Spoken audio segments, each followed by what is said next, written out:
ആരോഗ്യമേഖലയുടെ ചരിത്രത്തിലെ സുപ്രധാനമായൊരു ദിവസമാണ് ഇന്ന്. സംസ്ഥാനത്തെ ഒരു പ്രധാനപ്പെട്ട മെഡിക്കൽ കോളേജ് ആശുപത്രിയിൽ ചികിത്സയ്ക്കായി എത്തിയ ഒരു യുവതി ആ ചികിത്സയുടെ പിഴവ് മൂലം തൻ്റെ വയറ്റിൽ കുരുങ്ങിയ കത്രികയുമായിട്ട് കുറേ കാലം ജീവിക്കേണ്ടി വരുന്നു. അതിനുശേഷം അത് പുറംലോകമറിയുന്നു. പുറംലോകമറിഞ്ഞതിന് ശേഷം വലിയ വിവാദങ്ങളാവുന്നു. സർക്കാരും ആരോഗ്യവകുപ്പും ഒരു ഭാഗത്തും, ഹർഷിന എന്ന യുവതി മറുഭാഗത്തും എന്നുള്ള നിലയ്ക്ക് കാര്യങ്ങൾ മാറുന്നു. പിന്നീട് അത് കത്രിക പുറത്തെടുക്കുന്നു. അതുമായി ബന്ധപ്പെട്ട നീതിക്ക് വേണ്ടി സമരം നടത്തുന്നു. ഒരു സർക്കാരിൻ്റെ ഭരണകാലത്ത് ഉടനീളം ആരോഗ്യവകുപ്പിന് വലിയ കല്ലുകടിയായി മാറിയ സംഭവമായിരുന്നു അത്. ഇപ്പോൾ ഇതാ ആ വാർത്തയ്ക്ക് വലിയ തുടർച്ചയുണ്ടായിരിക്കുകയാണ്. കോഴിക്കോട് മെഡിക്കൽ കോളേജ് ആശുപത്രിയിൽ പ്രസവ ശസ്ത്രക്രിയക്കിടെ വയറ്റിൽ കത്രിക കുടുങ്ങിയ ഹർഷിന ജോലിയിൽ പ്രവേശിച്ചിരിക്കുന്നു. അതായത് അതേ ആശുപത്രിയിൽ തന്നെ ഹർഷിനയ്ക്ക് ജോലി ലഭിച്ചിരിക്കുന്നു. മെഡിക്കൽ കോളേജിലെ മാതൃശിശു കേന്ദ്രത്തിൽ ഓഫീസ് അറ്റൻഡറാണ് ഇപ്പോൾ ഹർഷിന. അതുകൊണ്ട് ഹർഷിനയെ ഇനി നമ്മൾ വിളിക്കേണ്ടി വരുന്നത് കത്രിക കുടുങ്ങിയ സംഭവത്തിലൂടെ പ്രശസ്തയായ വ്യക്തി എന്നുള്ള നിലയ്ക്കല്ല, മറിച്ച് ഹർഷിന മെഡിക്കൽ കോളേജിലെ മാതൃശിശു കേന്ദ്രത്തിലെ ഓഫീസ് അറ്റൻഡർ. ആ ഓഫീസ് അറ്റൻഡറായി നിയമിതയായ ഹർഷിനയുടെ പ്രതികരണം എന്താണ്? അവരെന്താണ് പറഞ്ഞത്? തനിക്ക് നീതി ലഭിച്ചോ ഇല്ലയോ? എന്താണ് അവരുടെ വാക്കുകൾ? അവരുടെ വാക്കുകൾക്കകത്തുള്ള സന്തോഷം എന്താണ്? റിയാസ് KMR പറയുന്നു കോഴിക്കോട്ട് നിന്ന്. കാവ്യനീതി എന്ന് വിളിക്കാവുന്ന ഒരു വലിയ സംഭവം ഈ പോരാട്ടത്തിന്റെ ഓരോ ഘട്ടത്തിലും കേരള വിഷൻ ന്യൂസ് അടക്കമുള്ള മാധ്യമങ്ങൾ KK ഹർഷിനയ്ക്കൊപ്പം നിലയുറപ്പിച്ചിരുന്നു. അതിന്റെ ഒരു പ്രധാനപ്പെട്ട കാരണം അവരുടെ ഭാഗത്ത് സത്യവും നീതിയും ഉണ്ട് എന്ന ഉറച്ച ബോധ്യം തന്നെയാണ്. ഒരു സർക്കാരിന്റെ കാലത്ത് സംഭവിച്ച ഒരു പിഴവിന് മറ്റൊരു സർക്കാർ അത് തിരുത്തുന്നു എന്നുള്ള ഒരു നീതി കൂടി ഇവിടെ നടന്നിരിക്കുന്നു എന്ന് വേണമെങ്കിൽ നമുക്ക് പറയാവുന്നതാണ്. KK ഹർഷിന എന്ന യുവതി കഴിഞ്ഞ 9 വർഷമായി ദുരിതപർവം താണ്ടി നയിച്ച ഒരു പോരാട്ടത്തിന് അതിന് അറുതി വരുന്നു എന്നതാണ്. അവർ ഇനി മുതൽ KK ഹർഷിന സർക്കാർ ജീവനക്കാരിയാണ്.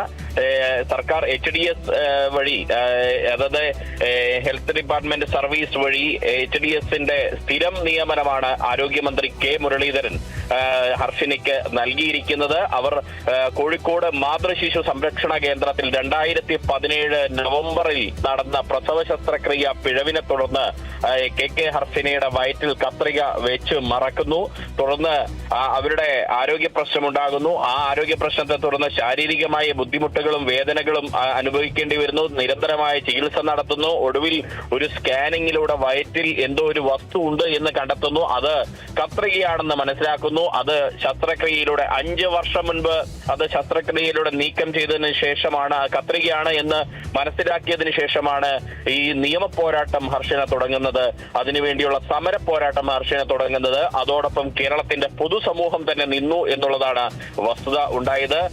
അന്നത്തെ ആരോഗ്യമന്ത്രി ഒപ്പമുണ്ട് എന്ന് വാക്കുകൊണ്ട് പറഞ്ഞതല്ലാതെ അതിനപ്പുറത്തേക്ക് അവർ ഒന്നും ചെയ്തിരുന്നില്ല എന്നുള്ള ഒരു യാഥാർത്ഥ്യവും നമ്മുടെ മുൻപിൽ നിലനിൽക്കുകയാണ്. അതിനാണ് ഇപ്പോൾ ഒരു വലിയ പരിഹാരം ഉണ്ടായിരിക്കുന്നത്. അവർക്ക് 2017 നവംബറിൽ ഏത് ആശുപത്രിയിൽ വെച്ചാണോ, കോഴിക്കോട് മെഡിക്കൽ കോളേജ് ആശുപത്രിയുടെ മാതൃശിശു സംരക്ഷണ കേന്ദ്രത്തിൽ വെച്ചാണ് അന്ന് അവർക്ക് പിഴവ് സംഭവിച്ചത്. അതേ കോഴിക്കോട് മെഡിക്കൽ കോളേജ് ആശുപത്രിയുടെ മാതൃശിശു സംരക്ഷണ കേന്ദ്രത്തിൽ ഓഫീസ് അറ്റൻഡന്റ് അല്ല, ഓഫീസ് അസിസ്റ്റന്റ് എന്ന തസ്തികയിൽ അവർക്ക് സ്ഥിര നിയമനം നൽകിയിരിക്കുകയാണ്. ആ ജോലിയിൽ അവർ പ്രവേശിച്ചിരിക്കുകയാണ്. Kozhikode medical college principal doctor KG Sajeeth Kumar മുൻപാകെ അവർ ഹാജരായി. നിയമന ഉത്തരവ് അദ്ദേഹം ഹർഷിനയ്ക്ക് കൈമാറി. ഇന്നിപ്പോൾ അവരോട് തിരിച്ച് മാതൃശിശു സംരക്ഷണ കേന്ദ്രത്തിൽ ജോയിൻ ചെയ്യാൻ ആവശ്യപ്പെട്ടു. അവർ ജോലിയിൽ പ്രവേശിച്ചു. അപ്പോഴും ഒരു ചെറിയ വേദന അവരെ സംബന്ധിച്ച് നിലനിൽക്കുന്നത്. ഈ കാലമത്രയും ഈ സമരത്തിന്റെ കൂടെ ഹർഷിന സമരസമിതി ഉണ്ടായിരുന്നു. ആ ഹർഷിന സമരസമിതിയുടെ ചെയർമാൻ ദിനേശ് പെരുമണ്ണയായിരുന്നു. ദിനേശ് പെരുമണ്ണയുടെ മാതാവ് ഇന്നലെ രാത്രിയിലാണ് മരിച്ചത്. പ്രായാധിക്യം കാരണം അവർ ഇന്നലെ രാത്രി മരിച്ചു എന്നൊരു ചെറിയൊരു സങ്കടം അവർക്ക് നിലനിൽക്കുന്നു എന്നുള്ളതാണ് വലിയ സന്തോഷം. എന്തായാലും ആ സങ്കടത്തിന്റെ ഇടയിലും വലിയ സന്തോഷകരമായിട്ടുള്ള ഒന്നാണ്. മാത്രമല്ല കേരളത്തിലെ ആരോഗ്യ മേഖലയ്ക്ക് വലിയ മാതൃകയാകുന്ന ഒരു തീരുമാനമാണ് സംസ്ഥാന സർക്കാരിന്റെ ഭാഗത്തു നിന്നുണ്ടായിരിക്കുന്നത്.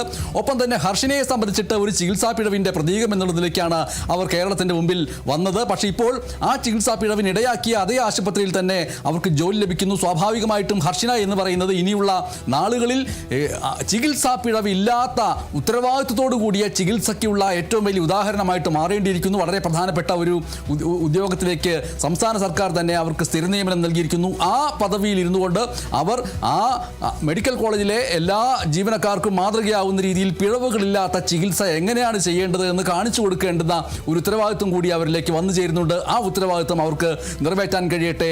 റിയാസ് KM ആണ് വിവരങ്ങൾ നൽകിയത്.